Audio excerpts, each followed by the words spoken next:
Hey guys, it's Elena. Today I'm going to show you how to put in a buttonhole.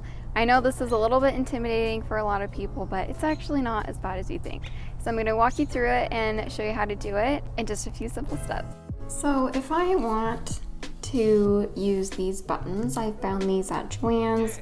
I just thought they were really nice and pretty. I usually will look on the packaging to try to see a size, and that can kind of give me an idea of how big my buttonhole should be. So you can see here it says 3/4 of an inch. So I usually will go ahead and measure my buttons anyway, just to kind of confirm that. And that actually does seem accurate. You can see from bottom to top here, that's about 3/4 of an inch. So I'm going to go with that. So as you can see on my machine, currently I have my normal foot, but I am going to be using a buttonhole foot. This foot actually came with my machine and is actually really handy. I didn't really know how to use this until recently, and so I'm going to show you how to use this. So I'm just setting my gauge to how big we want our buttonhole to be. So I'm going to line this up and line it up with this bottom tick, and it's going to come up about this 1/3 from the top tick. So I'm going to leave my arrow here and try to remember that I want the 1/3 from the top. And then I'm going to go ahead and put this button foot on my machine.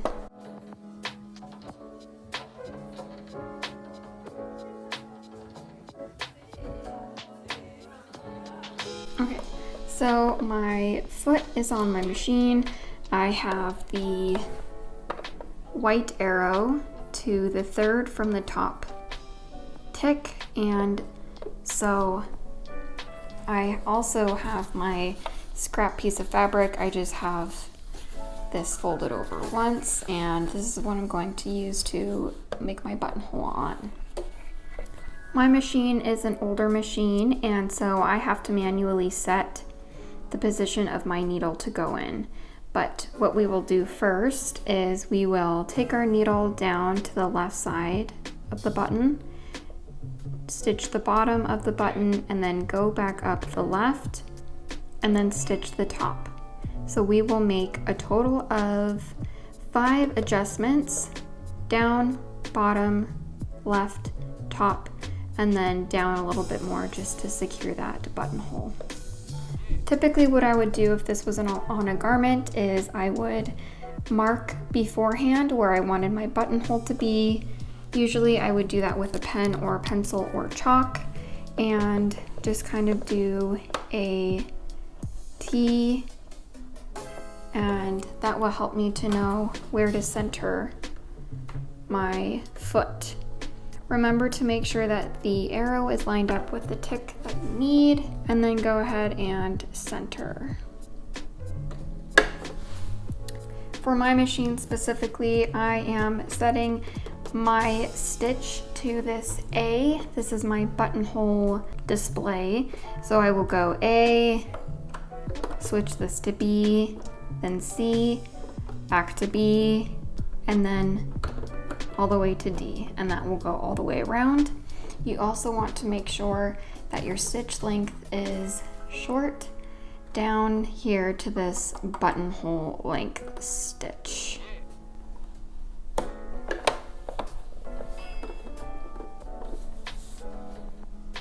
So what you will do is stitch, and your machine will bring the fabric down, and you will stitch all the way until your arrow gets down to the bottom tick.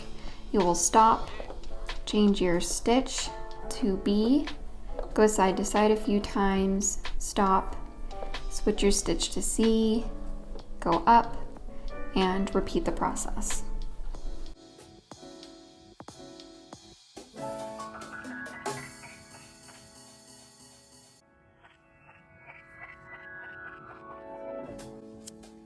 Now I'm doing B just a few times, and then I'm ready to go to C all the way up. Make sure to bring your stitch and match your arrow with that third top tick, or whichever size that yours is.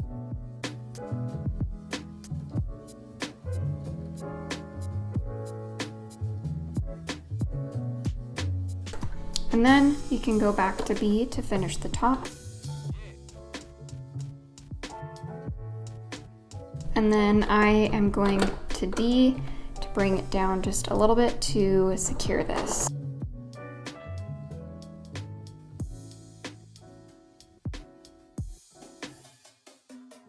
And here you have a buttonhole.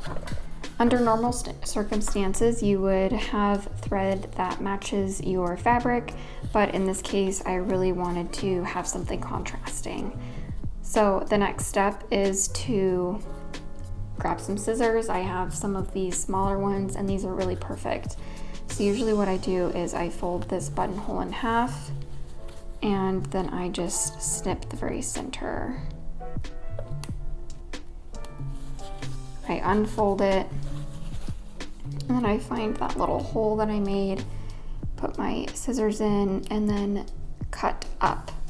Do be really careful not to actually cut any stitches that you made, or else your buttonhole may come apart.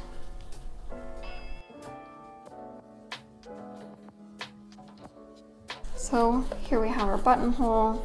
Looks really nice. And let's test it out with our button. So this actually seems like a pretty decent size.